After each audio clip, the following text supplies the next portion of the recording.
sika rehetra isakanao zay Andriamanitra ray zanaka fanahy masonao amin'ny tombonandro mbola omenao anay ahatraranay zao andron'ny mpifania zao. Andriamanitra tsy miafina ianao fa niseho taminay koa ka anananay anjara fifaliana sy firavoravona amin'ity andron'io ity izay anaposahanao fahazavanao aminay izay mitoetra tao anatin'ny aizana ka mahalala ny lalana alehanay izay ary fantatray ny lalak'izoranay. Koa ny angatanay aminao indrindra ry Jesosy mpanjakanay io dia ny anapahanao ny fiainanay tsirairay avy amin'ny mahampanjakanao manananay fiadanana hatramin'ny farany. Dia io ny teninao izay ambara amin'ny andron'io ity ry Jesosy tompotsianay eo hampitombo izany finoana izany ary indrindra koa mba hanananay famantenana velona amin'ny zavatra rehetra. Dia mampianaranay tompo fa minay izay amin'ny anaranao mavontsy no angatana izany vavaka izany. Amen. Ny tenin'Andriamanitra izay anjarantsika amin'izao alahadin'ny epifania izao dia araka izay hita ao amin'ny Matio filazantsara araka Matio toko faharoa ny voalohany hatramin'ny faharoa ambin'ny folo.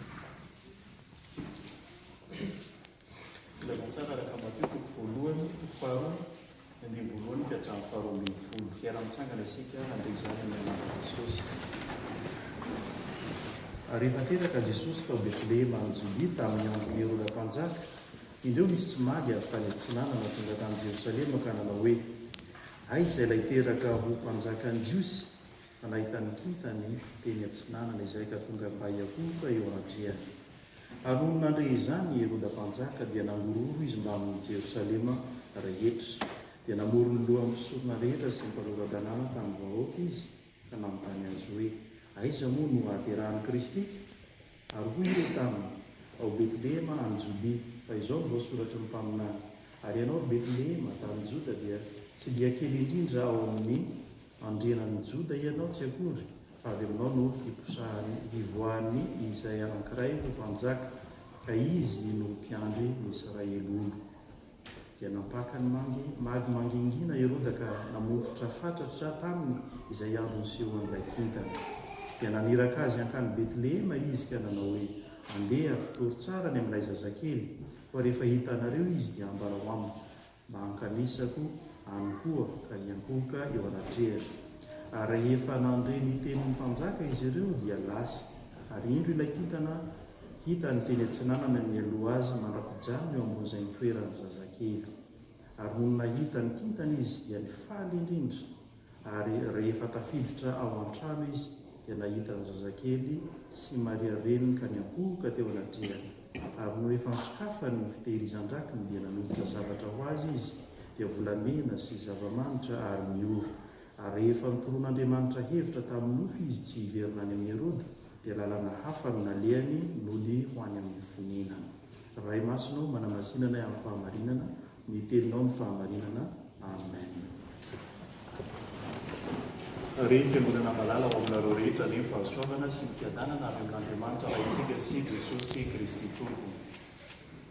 Ny alahadin'ny epifania dia napetraky ny fiangonana hahatsiarovana indrindra ny amin'izay hoe fisehoan'ilay fahazavana tsy mipetraka fotsiny tao amin'ny tramon'omby fa mivelatra ho any amin'ny firenena hafa.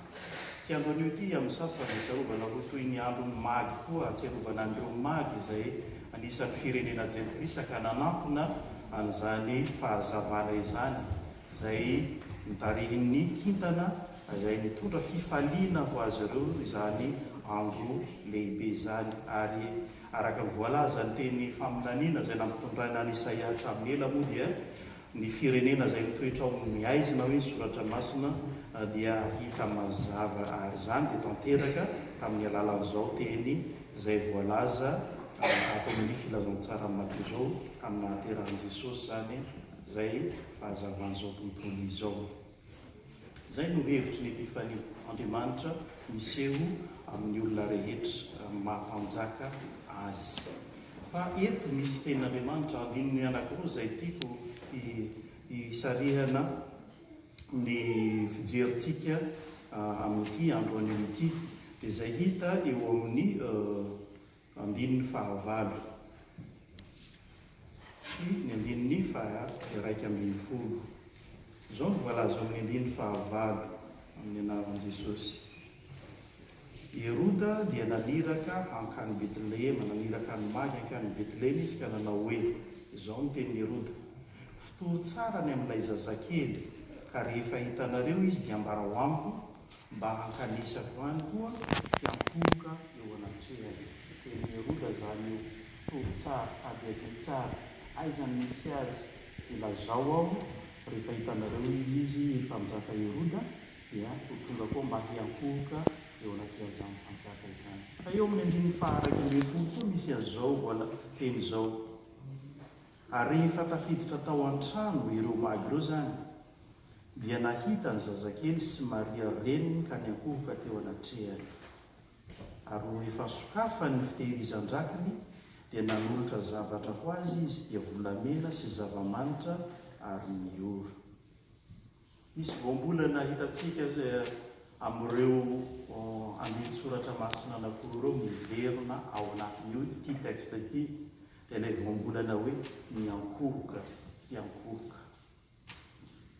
Ny mpanjaka Heroda eto dia nilaza tamin'ny magy, zaho koa andeha mba hiankohoka amin'izany mpanjaka izany, rehefa hitanareo dia ilazao aho. Kanefa raha ny toe-pon'i Heroda izay jerentsika, raha vao nandre ny filazana ny amin'izay fahaterahan'ity mpanjaka ity, dia tsy mitovy amin'izay toe-pona nanan'ireto magy reto nandreny amin'ny fahaterahan'ilay mpanjaka. Fa ny an'i Heroda raha vao nandre izany izy dia voalaza fa nihorohoro izy, izany natavitra satria izy mpanjaka koa. Ka izay tao an-tsainy dia hoe zany zaza zany no haka an'ity toerako ity. Ary nasehony ihany koa amin'ny toe-poniny ny amin'ny hoe fantany ary henony araka ny fanadihadiana nataony, izy efa nanontany ny amin'reto mpisorona sy mpanorandalàna reto, aiza moa naterahan'ilay Mesia? Dia mazava tsara hoe andeha any Betlehema, any Jodia, fantany tsara zany. Tsy naka soavaly Heroda ary naka rameva hampitondrana volamena sy volafotsy hoentina hiarahabany mpanjaka. Tsy nanam-potoana amin'izany izy. Hita eo amin'ny fihetsika ivelany amin'ny ataonao, amin'ny atao zafady, ny zavatra raha mifono ao anatin'ny fo miafina. Hita eo amin'izay fanehonao ny fihetsika ao, fihetsika ny zavatra raketiny ao anatin'ny fo, zavatra voarakitra ao anatin'ny fo. Fa raha sarobidy tamin'ny mpanjaka Heroda ny fahaterahan'izany Mesia zany, eo tsy niandry ela izy fa ho niazakazaka andeha tokoa hiankohoka amin'izany mpanjaka zany. Fa tsy ny raharahiany loatra zany satria izy ara-ny horohoro sy natavitra, mandeo izy fitory dia lazao aho fa mba ho avy koa hiankohoka eo anatrehany. Dia rehefa nandre ny magy, mbola fampanantenana zany ny an'i Heroda, fa rehefa nandre kosa ny magy ny teny mpisorona sy ny mpanoran-dalàna hoe aiza izy noteraka hoe any Betlehema any Jodia, dia lasa izy ireo nandeha tsy misanasana fa avy hatrany dia ndao isika ho any. Tsy niandro hoe raha fakapitso fa alao iandro kely dia ho hitantsika any azy zany, fa teo aloha dia lasa izy ireo ka nahita ny kitana io, ilay kitana fa mbola nitarika azy ireo raha nipetraka tao amin'ilay trano izay nitoerany zaza araka ny voalazan'ny soratra masina eto. Dia inona ny zavatra nisy? Dia niankohoka teo anatrehany. Ity tsy fiankohofana ambava fotsiny ihany, na fampanantenana fotsiny ihany ny tamin'ireto magy reto, fa rehefa nandre izy dia nandeha izy, nitady izy ka nahita izy, tanterahany hoe niankohoka, endrika fanehoana sy fanandratana ary fanomezam-boninahitra ny mpanjaka ny fihetsika izay nasehon'izy ireo. Reto olon-kendry avy lavitra, reto lavitra ny diana lehany, kanefa tsy nitsahatra mandra-pahitany marina ilay mpanjaka ary dia niankohoka. Ary tsy vitan'izany fa asehony ao anatin'ny fony ny zavatra miafina ao anatin'ny fony izany fifaliana izany. Voalaza soratra masina amin'ny 10 volana io moa rehefa nahita ny kitana izy ireo dia araka ny voalaza soratra masina hoe nifaly indrindra izy. zany hoe ny fifaliny zany dia avy ao anatin'ny fony fa tsy amboarina. Ary rehefa nahita izy dia nasehony koa ny fanoavany sy ny fanomezany voninahitra ity mpanjaka teraka ho an'ny jiosy ity. Ary amin'ny alalany fanokafana ny trésor moa izy ny teny frantsay na ny raky ny fitehirizan-drakiny ny zavatra sarobidy indrindra zany ao anatin'ny trésor zany no navoakan'izy ireo ho an'ity mpanjaka ity. Dia natolony zany ny volamena sy zava-manitra ary eo raha araka ny soratra masina. Inona ny zavatra ambaran'izany tenin'Andriamanitra zany amintsika? Ahoana ny fandraisanao ilay mpanjaka izay teraka ary miseho amintsika ankehitriny? Sao isika manao fiankohoro fa ny Heroda eo amin'ny fiainantsika? Ambava fotsiny ihany fa tsy ao anatin'ny fo. Manome fianarana ao atsika ireto magy reto izay mitovy toerana amintsika raha azo lazaina, satria isika koa dia tafiditra ao anatin'ny sokajin'ny firenena jentilisa fa tsy jiosy. Kanefa nomen'Andriamanitra fahasoavana lehibe isika araka ny voalazan'ny ten'Andriamanitra hoe ary ny jentilisa rehetra hitanjozotra makany ao anatin'izany jentilisa izany isika, nahita koa ny fahazavana. Ka manahoana ny fiankohofantsika eo anatrehan'izany mpanjaka izany? Araka ny voalaza teo, ny fiankohofana izay aseho eto dia fampisehoana indrindra ny fanoavana izany sy fanomezana voninahitra izany mpanjaka izany. Ary izy tsy hitantsika intsony amin'izao hoe aiza ilay mpanjaka, aiza ny ankofantsika eo, fa izay fihetsika nasehon'ny magy ireto no fanehoana zany amin'ny fiainantsika ankehitriny. Sokafy ny fonao, sokafy ny fitehirizan-drakitrao. Inona no atolotra ho azy ho amin'izany mpanjaka izany? Inona no afoinao ho an'izany mpanjaka izany hanehoanao marina ny fitiavana ity mpanjaka ity? Ny an'i Heroda dia nilaza izy fa hoe hiankohoka, kanefa ny ambara soratra masina eto nomen'Andriamanitra hevitra ny magy aza verina any ianareo, satria Andriamanitra efa mahalala ny toe-pon'i Heroda izay mihorohoro fa ho vonoiny ilay zaza. Ary hitantsika tsara ny tantara fa rehefa tsy niverina ireo magy ireo dia hoe aringana na zaza rehetrarehetra, satria tsy fantatra le zaza zany hoe izy manao ahoana izy fa hoe roa taona midina aringana daholo, fa tafiditra ao anatin'izay sokajy tsy taona izay Jesosy. Dia rehefa maty ireo dia tafiditra ao anatin'izay maty any izay izy dia voaro ny seza, voaro ny voninahiny, voaro ny momba azy manontolo. Ary amintsika mbola misy manao an'izany, satria manao an' Jesosy hoe tompoko, fa tsy mahafoy na inona ho an'ity zanak'Andriamanitra ity. Rehefa nanokatra ny vata fitehirizan-drakitrao ianao dia dinio tsara hoe ny inona no atolotrao ho an'Andriamanitra, ny tsara indrindra sy sarobidy tahaka an'izay nataony reto magy reto ve no atolotrao an'Andriamanitra, sa izay zavatra tsy ilainao, sa zavatra efa tsy ampiasainao, sa ny tsara indrindra raha izany volamena sy zava-manitra ary miora zany tamin'ny fotoanandro no mivalorizena asana 4 miliara zany raha miampitsika amin'izao. Kanefa tamin'izany ny fo madio sy mandray an'ilay mpanjaka feno fitiavana dia tsy mahasakana ny fanomezana fa vao maika mahabe ny fanomezana, satria sarobidy ilay fanomezana nen'Andriamanitra. Moa tsapatsika rehefa ny zanak'Andriamanitra no atolony ho anao, moa ve voaviditsika izany zanak'Andriamanitra izany? Moa inona ny vola heverinao fa avoavidy ity zanak'Andriamanitra ity? Taoko fa tsisy. Fa nanjanantsika aza ataontsika fa sarobidy amin'ny zavatra rehetrarehetra ny zanaka naterantsika ho izay niteraka manatsanaka. Fa tsarovy anefa fa ny an'Andriamanitra nafoy natolo no anao ny sarobidy indrindra tao amin'ny fanjakany. ho mpanjaka anao.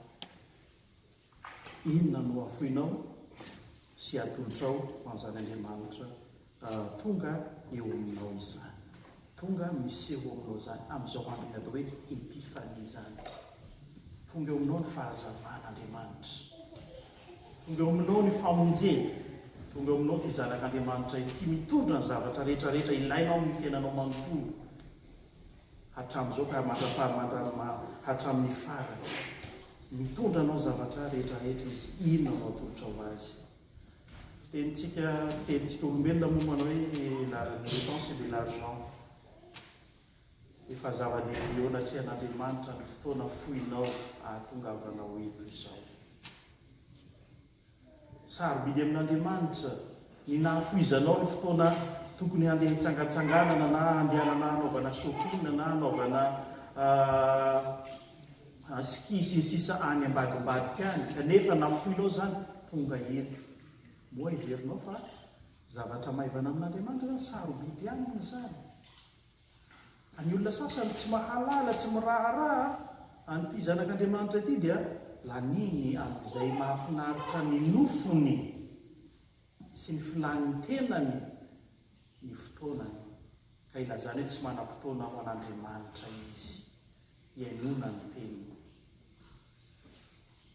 Fa isika manolotra izao fotoana izao dia efa tsarovy, efa dingana anankiray efa lehibe eo amin'Andriamanitra ny fahatongavana eto.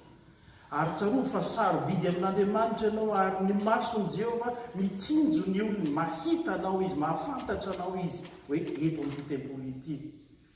Tsy zavatra verimaina eo anatreh'Andriamanitra izany, fa misy boky iraketany amin'izany zavatra izany. Ny zavatra inotsika eto, ny tantara inotsika eto dia tsy tantara ny forono ny fahendren'ny olombelona izao ampahafantarina antsika izao. Lehibe ny tantara izay antanitsika andro mihitsy ny fijerena azy eo amin'ny écran anankiray, eo amin'ny film, mijery film, dia rehefa mahita ilay film indraindray misaintosainto mihitsy, latsaka ranomaso mihitsy ny sasany, nefa tantara foronona dia mahafinaritra antsika. Indray ary maharitra adiny roa adiny telo dia mahafinaritra, dia eo dia misaintosainto eo dia mamafa ranomaso kely dia mijery tsara ty film ty. Nefa film foronony fisainan'olombelona dia mahafinaritra antsika. Mahafinaritra tokoa fa milaina ny fialam-boly. Fa izao ny tantara marina ny amin'ny zanak'Andriamanitra omenanao ty hoe sarobidy aminao koa, satria ity tsaroa fa mitondra ny famonjena ho anao, ary famonjena maharitra mandrakizay. Atolotra Andriamanitra anao, sarobidy aminao ve zany? Tsy tantara ny foronony ty, fa jereo tsara ny filazany fanontaniany Herodany ny mpisorona sy mpaminana hoe aiza moa aterahan'ny Mesia. Dia tsy namoroporona ny mpisorona na ny mpaminana fa aven'ny mpaminana, fa namadika ny boky izy dia aiza ny voalaza, iza no manoratra azy, mika mpaminany no manoratra an'izany teny izany, voalaza ny ary amin'ny toko 5:1 ny toerana aterahan'ny mpamonjy mazava tsara hoe ao Betlehema any Jodia. Fa tsy maintsy hoe metimety ho ao Betlehema angamba no misy azy, tsy izany, ary tsy niforoporoniny, fa voalaza amanjato taona mialoha, ary niandry zany ny zanak'Israely ny fahatanterahany izay hitany reto magy reto rehefa nitady izy ireo, satria fantany fa tonga nay fotoana ahaterahan'ny mpamonjy. Isika zao no sambatra satria tsy mitady intsony hoe aiza no ahaterahany sisisy, efa voalaza ny tenin'Andriamanitra, efa tanteraka, efa ampahafantarina atsika, ary lazaina amintsika, efa impiry ianao no nandeha ny tenin'Andriamanitra ity. Inona no teraka izany teo amin'ny fiainanao? Inona ny miova eo amin'ny fiainantsika mifandraisana an'ity zanak'Andriamanitra ity izay mitondra ny fahazavana izao tontolo izao ity? Lasa mazava tahaka azy koa ve ny fiainanao? Mamirapiratra tahaka azy koa ve ny fiainanao? Fa izay no atao soratra masina eto hoe tonga ny fahazavanao izy io ny hazavana. Io le voalaza soratra masina vakiny izy teo hoe mamirapirata ny dikan'izany, mba mamirapiratra ny fahazavan'i Kristy ve ny fiainantsika. Mandray an'izany tanjaka izany, sa matromatroka. Aoka isika tsy hanao fiankofan'ny Herode, eto molotra manao hiankohoko eo amin'i Jesosy, kanefa ny fo mifanohitra amin'izany ao anatintsika ao tsy manaiky miampoko eo amin'ity mpanjaka ity. Ny fiampokofana dia fanehonao amin'ny fiainanao manontolo, amin'ny asanao, amin'ny fitondrantenanao, amin'ny fanarahanao an'ity zanak'Andriamanitra ity. Hita fa tsy hoe miteny fotsiny ihany tahaka ny Herody, fa raha tsy manaraka izay voalaza ny teniny ianao dia mitovy amin'ny Herody, te hamono azy koa. Ary tsy manana fahefana aminao zany zanak'Andriamanitra zany, fa miala izy, fa manekely tahaka an'ireto magy reto izay nahita ny zanak'Andriamanitra. Faly fa tsy manjenijenitra fotsiny eo. Rehefa nahita mpanjaka ianao, faly ve ianao? Inona no atolotra ho an'izany mpanjaka anao zany? Dia mba manao manombatongana isika hoe tamin'ny taona lasa iny, inona moa zao vita ho an'i Jesosy? Dia efa vita iny dia taona vaovao dia avintsika izao.